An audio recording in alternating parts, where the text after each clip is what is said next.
Vamos ler agora o capítulo 7 de Isaías, que fala sobre a profecia contra Israel e Síria. A partir do versículo 1 diz o seguinte: Nos dias em que Acaz, filho de Jotão, filho de Uzias, era rei de Judá, Rezim, rei da Síria, e Peca, filho de Remalias, rei de Israel, subiram a Jerusalém para lutar contra ela, mas não conseguiram conquistá-la. Quando informaram à casa de Davi que a Síria estava aliada com Efraim, o coração de Acaz e o coração do seu povo ficaram agitados, como se agitam as árvores do bosque com o vento. Então o Senhor disse a Isaías: Vá agora com o seu filho Sear-Jazub encontrar-se com Acaz, que está na outra extremidade do aqueduto do tanque superior, junto ao caminho do campo do lavandeiro. Diga-lhe o seguinte: tenha cuidado e fique calmo. Não tenha medo nem fique desanimado por causa desses 2 tocos de lenha fumegante, por causa do furor da ira de Rezim e da Síria e do filho de Remalias. Porque a Síria, Efraim e o filho de Remalias resolveram acabar com você, dizendo: Vamos atacar e amedrontar o reino de Judá. Vamos conquistá-lo para nós e fazer reinar no meio dele o filho de Tabeal. Assim diz o Senhor Deus: isso não tem nenhuma chance de acontecer, porque a capital da Síria é Damasco, e o cabeça de Damasco é Rezim. E dentro de 65 anos, Efraim será destruído e deixará de ser povo. A capital de Efraim é Samaria, e o cabeça de Samaria é o filho de Remalias. Se vocês não crerem, certamente não permanecerão. A promessa a respeito de Emanuel é o que vai ser falado agora a partir do versículo 10. Diz assim: E o Senhor continua a falar com Acaz, dizendo: Peça ao Senhor seu Deus um sinal, quer seja embaixo nas profundezas ou em cima nas alturas. Acaz, porém, disse: Não pedirei, nem tentarei o Senhor. Então Isaías disse: Agora escute, ó casa de Davi. Será que não basta vocês abusarem da paciência dos homens? Querem abusar também da paciência do meu Deus? Portanto, o Senhor mesmo lhe dará um sinal. Eis que a virgem conceberá e dará à luz um filho e lhe chamará Emanuel. Ele comerá manteiga e mel quando souber desprezar o mal e escolher o bem. Na verdade, antes que este menino saiba desprezar o mal e escolher o bem, a terra daqueles 2 reis que você tanto teme será abandonada. E agora vai falar sobre os males sobre Jerusalém, a partir do versículo 17, diz o seguinte: Mas o Senhor fará vir sobre você, sobre o seu povo e sobre a casa de seu pai, dias tais como nunca houve, desde o dia em que Efraim se separou de Judá. Ele fará vir o rei da Assíria. Naquele dia, o Senhor assobiará as moscas que estão no extremo dos rios do Egito e as abelhas que se encontram na terra da Assíria. Elas virão e pousarão, todas nos vales profundos, nas fendas das rochas, em todos os espinhos e em todas as pastagens. Naquele dia, o Senhor o rapará com uma navalha alugada do outro lado do rio, a saber, por meio do rei da Assíria. Rapará a sua cabeça e os cabelos dos seus pés e tirará também a sua barba. Naquele dia, um homem manterá apenas uma vaca nova e 2 ovelhas. E será tal a abundância de leite que as abelhas lhe darão, que comerá manteiga. Todo o restante que ficar no meio da terra comerá manteiga e mel. Também, naquele dia, todo lugar em que houver 1000 videiras, no valor de 1000 moedas de prata, será tomado por espinheiros e ervas daninhas.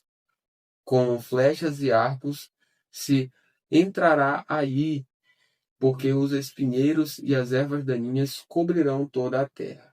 Quanto a todos os montes, onde se costuma cavar com enxadas, para ali você não irá comer dos espinhos e das ervas daninhas. Eles servirão para pasto dos bois e para serem pisados pelas ovelhas. No capítulo 8 de Isaías vai falar sobre a invasão dos assírios. A partir do versículo 1 diz o seguinte: o Senhor me diz: pegue uma tabuleta grande e escreva nela de maneira inteligível Maer Sabal Hasbaz, como testemunhas fidedignas. Chamei o sacerdote Urias e Zacarias, filho de Zeberequias. Então tive relações com a profetisa. Ela ficou grávida e deu à luz um filho. E o Senhor me disse: ponha nele o nome de Maer Salal Hasbaz. Porque antes que o menino saiba dizer papai ou mamãe, as riquezas de Damasco e os despojos de Samaria serão levados ao rei da Assíria. O Senhor falou comigo de novo, dizendo: visto que este povo desprezou as águas de Siloé, que correm brandamente e está se derretendo de medo diante de Rezim e do filho de Remalias, eis que o Senhor fará vir sobre eles as águas do Eufrates, fortes e impetuosas, isto é, o rei da Assíria com toda a sua glória. Essas águas encherão o leito dos rios e transbordarão por todas as ribanceiras. Penetrarão em Judá, inundando-o e passando por ele. Chegarão até o pescoço. As suas asas estendidas cobrirão a largura de toda a sua terra. Ó Emanuel. Agora vai falar sobre o Senhor ser a nossa esperança. O Senhor é a nossa esperança. A partir do versículo 9 diz: fiquem furiosos, ó povos, e serão despedaçados. Deem ouvidos todos os pais distantes. Preparem-se para a batalha e vocês serão despedaçados. Sim, preparem-se para a batalha e vocês serão despedaçados. Elaborem projetos, mas eles serão frustrados. Deem ordens, mas elas não serão cumpridas porque Deus está conosco. Porque assim o Senhor me diz, tendo forte a mão sobre mim, e me advertiu que eu não andasse pelo caminho deste povo. Ele disse: não chamem conspiração a tudo o que este povo chama conspiração. Não temam aquilo que o povo teme, nem fiquem apavorados. Ao Senhor dos Exércitos, a Ele vocês devem santificar. É a Ele que devem temer, é dele que devem ter pavor. Ele será um santuário para vocês, mas será pedra de tropeço e rocha de ofensa às duas casas de Israel. Será laço e armadilha aos moradores de Jerusalém. Muitos deles tropeçarão, cairão e serão despedaçados. Serão enlaçados e presos. Guarde bem o testemunho e cele a lei entre os meus discípulos. Esperarei no Senhor, que esconde o seu rosto da casa de Jacó. A ele aguardarei. Eis-me aqui com os filhos que o Senhor me deu, como sinais e maravilhas em Israel da parte do Senhor dos Exércitos que habita no Monte Sião. Quando disseram a eles: consultem os médiuns e os adivinhos, que sussurram e murmuram, será que um povo não deveria consultar o seu Deus? A favor dos vivos se consultarão os mortos, à lei e ao testemunho. Se eles não falarem segundo esta palavra, jamais verão a luz do alvorecer. Passarão pela terra duramente oprimidos e famintos. E, quando tiverem fome, enfurecendo-se, amaldiçoarão o seu rei e o seu Deus, olhando para cima. Olharão para a terra, e eis aí angústia, escuridão e sombras de ansiedade, e serão lançados em densas trevas. Chegamos a Isaías capítulo 9, que tem por tema o príncipe da paz. A partir do versículo 1 diz o seguinte, vamos lá? Mas para a terra que estava aflita, não continuará a escuridão. Deus, nos primeiros tempos, tornou desprezível a terra de Zebulon e a terra de Naftali. Mas, nos últimos tempos, tornará glorioso o caminho do mar, além do Jordão, Galiléia dos gentios.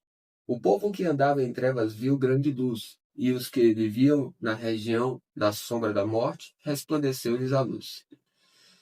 Tu, Senhor, tens multiplicado este povo e aumentaste a sua alegria. Eles se alegram diante de ti, como se alegram no tempo da colheita e como exultam quando repartem os despojos. porque tu quebraste o jugo que pesava sobre eles, a vara que lhes feria os ombros e o cetro do seu opressor, como no dia da vitória sobre os midianitas.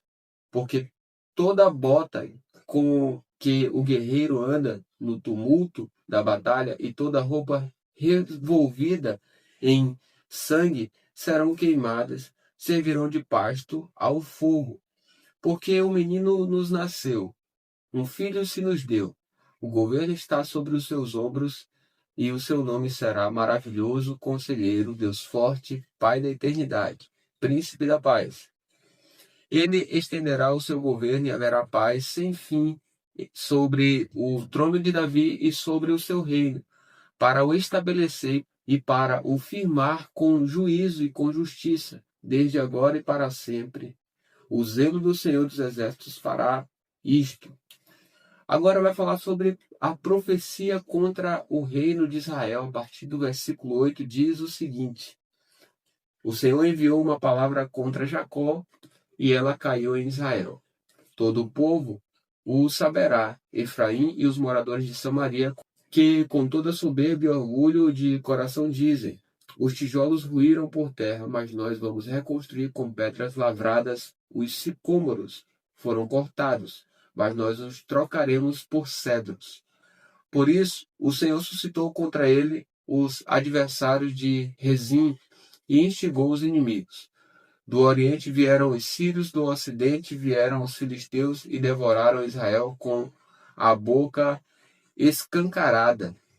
Nem com tudo isto se desviou a ira de Deus, e a mão dele continua estendida.